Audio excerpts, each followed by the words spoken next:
ఏకకాలంలో రుణమాఫీ ప్రకటన నేపథ్యంలో రాష్ట్ర వ్యాప్తంగా అయితే ఇక సంబరాలు మొదలయ్యి గాంధీ భవన్లో మాత్రం కాంగ్రెస్ శ్రేణులు ఇప్పుడే సంబరాలు మొదలుపెట్టారు. ప్రస్తుతం మనతో పాటు బాలలక్ష్మి గారు ఉన్నారు, కాంగ్రెస్ నేత, అలాగే విద్యార్థి నాయకురాలు. ఎట్లా ఫీల్ అవుతున్నారు ఒకే కాలంలో 2 లక్షల రుణమాఫీ అనే అంశంపై? చాలా సంతోషంగా ఉంది. నిజానికి ఇది దేశంలోనే ఇప్పటివరకు ఎక్కడ జరగనటువంటి ఒక వినూత్నమైనటువంటి రీతిలో చాలా అద్భుతంగా గౌరవ ముఖ్యమంత్రి గారు రేవంత్ రెడ్డి గారి ఆధ్వర్యంలో మిగతా మంత్రివర్గం అంతా కలిసి తీసుకున్నటువంటి ఒక గొప్ప నిర్ణయం. మేము ఒకటే చెప్తా ఉన్నాము, సోనియమ్మ తెలంగాణ ఇస్తా అన్నది ఇచ్చింది. రాహుల్ గాంధీ గారు వరంగల్ డిక్లరేషన్లో వచ్చినప్పుడు మనకు రుణమాఫీ చేస్తామని చెప్పి మాట ఇచ్చిండ్రు. ఆ మాటని నెరవేర్చడం కోసం ఇవాళ ఒక సైనికుడిలా పనిచేస్తూ గౌరవ ముఖ్యమంత్రి గారు రేవంత్ అన్న ఒక సాహసోపేతమైనటువంటి నిర్ణయం తీసుకున్నటువంటి సందర్భం ఇది. రైతులంతా తెలంగాణ వ్యాప్తంగా సంబరం చేసుకుంటున్నటువంటి సందర్భం ఇది. మాజీ మంత్రి హరీష్ రావు మాత్రం రేషన్ కార్డు సంబంధం లేకుండా అలాగే పాస్బుక్ విలీనం చేసి పాస్బుక్ సంబంధం అయితే మాత్రం తప్పనిసరిగా జీవో రిలీజ్ చేయాల్సిన అవసరం ఉంది. ఎందుకంటే చాలా మందిని దూరం చేసే ఒక కార్యక్రమం అయితే కొనసాగుతుందని హరీష్ రావు అన్నారు.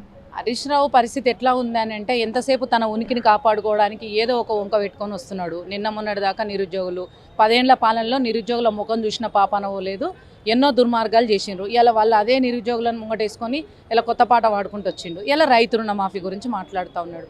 గౌరవ ముఖ్యమంత్రి గారు రేవంత్ అన్న గారు కావచ్చు, అలాగే బట్టి విక్రమార్క గారు కావచ్చు, ప్రతి ఒక్కరు కూడా స్పష్టం చేసిండ్రు. ఇలా రుణం మాఫీ చేయాలంటే పాస్బుక్కే ప్రామాణికం. రైతు అయి ఉండాలి, ఆయన వ్యవసాయం చేస్తూ ఉండాలి, తనకి పాస్బుక్ ఉండాలి. ఆ పాస్బుక్ ఉన్నటువంటి రైతు రుణం తీసుకొని ఉండాలి. ఆ రుణాన్ని మేము మాఫీ చేయాలి. ఇది ఒక అంచెలంచెలుగా జరుగుతున్నటువంటి విషయము. ప్రతి ఒక్క అంశాన్ని కూడా ఎక్కడ చూసినా ఓ భూతద్దం పెట్టి ప్రజలకు ఏదో చూపించి మభ్యపెట్టి ప్రజల్ని తప్పుదోవ పట్టించే ప్రయత్నం హరీష్ రావు గారు చేస్తూ ఉన్నారు. ముఖ్యమంత్రి గారు తానే స్వయంగా చెప్పడం కూడా జరిగింది, ఇలా పాస్బుక్ ప్రామాణికంగా జరుగుతుంది అనేటువంటి విషయము మీడియాలో కోకొల్లలుగా వస్తూ ఉన్నది. మరి అది వాళ్ళకి వినబడతలేదా కనబడతలేదా మాకైతే అర్థమైతలేదు. కానీ హరీష్ రావు గారు పని కట్టుకొని తన ఉనికిని కాపాడుకోవడం కోసం చేస్తున్నాడా, లేకపోతే ఇట్లా పబ్లిక్లో ఏదో ఒకటి హైప్ చేసేసి పార్టీలు మారే ఉద్దేశాలు ఇట్లా ఏమన్నా ఉన్నాయా అనేది మాకు డౌట్ వస్తూ ఉంది. హరీష్ రావు బీఆర్ఎస్ పార్టీ మారుతారని మీరు స్పష్టం చేయదలుచుకున్నారా? మేబీ మారవచ్చు, ఏమున్నది మారడానికి. అధికారమే ప్రామాణికం అనుకున్నప్పుడు అధికారం ఎక్కడుంటే అక్కడ పోతాం అనుకున్నప్పుడు పోతారేమో. ఎందుకంటే చాలా వార్తలు మేము కూడా వింటున్నాం కాబట్టి చెప్పడం జరుగుతుంది ఈ విషయము. మీరు మీ రాజకీయ ప్రాబల్యం కోసం 10 ఏళ్ళు చేసిన దుర్మార్గాలను చూసి తట్టుకోలేకనే ఇలా ప్రజలు కాంగ్రెస్ పార్టీకి పట్టం కట్టిర్రు. ప్రజాపాలనని కొనసాగిస్తూ ప్రజానాయకుడు రేవంత్ అన్న సహచర మంత్రులతో కూడగట్టుకొని ఎమ్మెల్యేలతోటి అందరితో కలుపుకొని మాలాంటి కాంగ్రెస్ పార్టీ కార్యకర్తలు అందరితో కలుపుకొని ముందుకెళ్తా ఉన్నటువంటి సందర్భంలో ఒక స్పష్టంగా తను ఏం చేస్తున్నాడో స్పష్టంగా పారదర్శకంగా ప్రజలకు కనిపించేలాగా చేస్తున్నాడు. వాళ్ళ పాలనలో అధికారులను కూర్చోబెట్టి మాట్లాడిన పాపాన పోలే, వాళ్ళ పాలనలో నిరుద్యోగులను కూర్చోబెట్టి మాట్లాడిన పాపాన పోలే, వాళ్ళ పాలనలో రైతులకు సంబంధించి రుణమాఫీ విషయంలో కావచ్చు, గిట్టుబాటు ధర విషయంలో కావచ్చు, నాణ్యమైన విత్తనాల విషయంలో కావచ్చు, వాళ్ళు ఏం చేసిన పాపాన పోలే. రైతు బంధు పేరు మీద జరిగినంతా నిధులంతా అపాత్రదానం చేసిండ్రు. ఈ పనులన్నీ చేసి ఇలా కొత్తగా మా ప్రభుత్వం మీద దుమ్మెత్తి పోసేటువంటి ప్రయత్నం చేస్తున్నారంటే ప్రజలు కూడా గమనిస్తూ ఉన్నారు. ఇలా ప్రజలు ప్రతిదీ గమనిస్తున్నారు. కానీ వీళ్ళు ఎట్లా అంటే వాళ్ళ ఉనికి చాటుకోవడానికి వాళ్ళు ఎటువంటి కార్యక్రమాలకు పాల్పడ్డా కూడా మేము ఎక్కడ కూడా ఆవేశపడట్లేదు. మాకేం చేస్తున్నారు మా ముఖ్యమంత్రి గారు, మా మంత్రివర్గం అంతా కూడా, ఇలా మా ప్రభుత్వం అంతా కూడా అధికారులను పిలిచి కూర్చోబెట్టి ప్రతి ఒక్క డిపార్ట్మెంట్ని సమూలంగా పర్యవేక్షణ చేస్తూ ఎక్కడ ఏం నిధులు ఉన్నాయి, ఎక్కడ ఎటువంటి అవకాశాలు ఉన్నాయి, సంక్షేమ పథకాలను ఎట్లా తీసుకెళ్ళాలి, ప్రభుత్వ పథకాలను ఎట్లా తీసుకెళ్ళాలి, మిగతా అంశాలను ఎలా ముందుకు నడిపించాలి అనే దాని మీద కూలంకుషంగా చర్చ జరుగుతుంది. సమీక్షలు జరుగుతూ ఉన్నాయి. నిరంతరం రోజుకు 18 గంటలు పనిచేస్తూ ఉన్నారు. ఇలా ప్రభుత్వం వచ్చి 8 నెలలు అవుతుంది. అందులో 3 నెలలు మనకు ఎలక్షన్ కోడ్ కిందనే పోయినాయి. 5 నెలల్లో మేము ఏం చేయలేదని చెప్పి వీళ్ళు ఉలికి పడుతున్నారో మాకైతే అర్థం కావట్లేదు. కానీ ప్రజలు గమనిస్తూ ఉన్నారు. ఇలా రైతులు ఎదురు చూసినటువంటి ఒక పండగ వాతావరణం ఇలా మొదలైంది.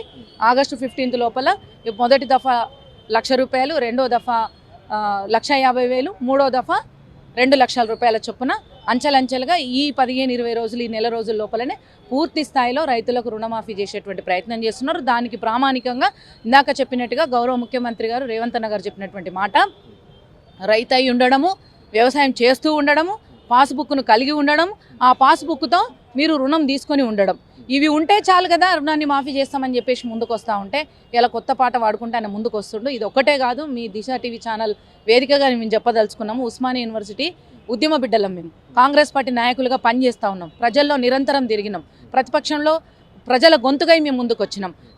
ఆ ప్రతిపక్షాలకు సంబంధించినటువంటి వ్యక్తులుగా మేము ఒక క్రియాశీలక పాత్ర కాంగ్రెస్ పార్టీ రేవంత్ అన్న నాయకత్వంలో మేము పనిచేసినాం.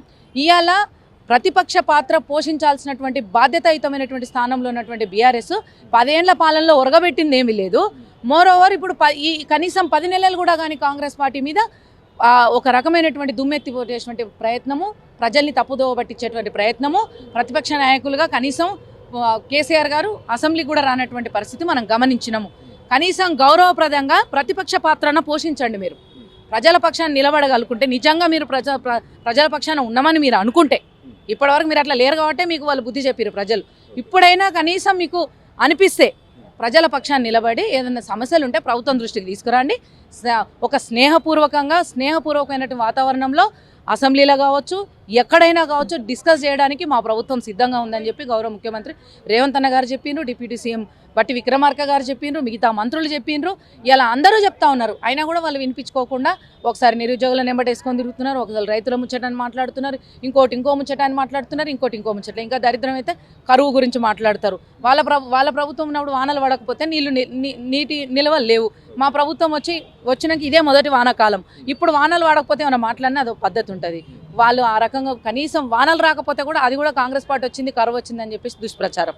ఒక్కటే మేము చెప్పదలుచుకుంది ఏంటంటే, ప్రజలు గమనిస్తున్నారు ఇలా ప్రభుత్వం ఏ దిశగా నడుస్తుంది అనేటువంటి విషయంగా ప్రజలు గమనిస్తున్నారు.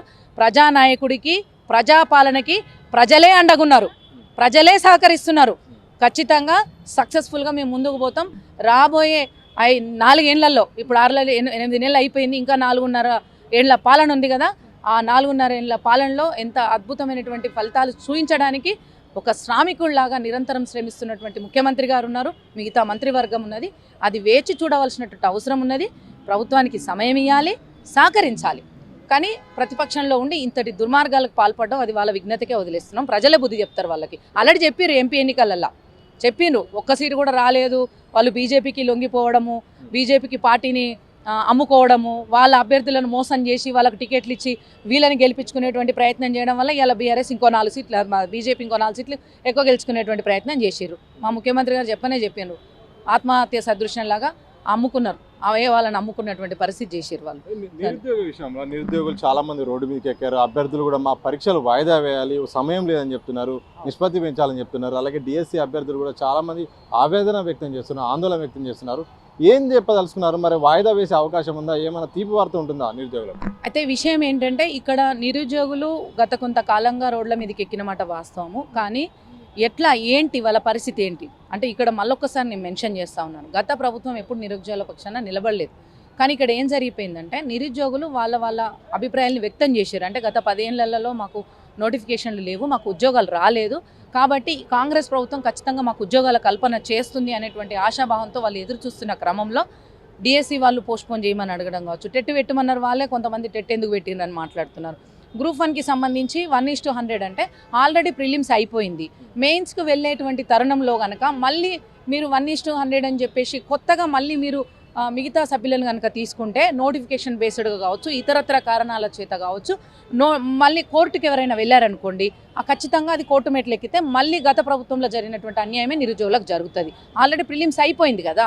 తర్వాత గ్రూప్ 2కి సంబంధించి అక్కడ వాళ్ళు విద్యార్థులు ఏంటంటే, వాళ్ళ కోరిక న్యాయబద్ధంగా మాకు అనిపించింది. ఎందుకంటే డిఎస్సికి గ్రూప్ 1 మెయిన్స్కి మధ్యలో చాలా తక్కువ సమయంలో గ్రూప్ 2 ఎగ్జామ్ ఉంది కాబట్టి పోస్ట్పోన్ చేస్తే మాకు గ్రూప్ 3కి, గ్రూప్ 4కి, గ్రూప్ 2కి కలిసి చదువుకోవడానికి అవకాశం ఉంటుందని చెప్పేసి వాళ్ళ అభిప్రాయాలు మాకు వ్యక్తం చేసినప్పుడు, మేము ముఖ్యమంత్రి గారు మమ్మల్ని విద్యార్థుల దగ్గరికి పంపించినప్పుడు, నిరుద్యోగుల దగ్గరికి పంపించినప్పుడు వాళ్ళ సమస్యలన్నీ తెలుసుకున్నాం.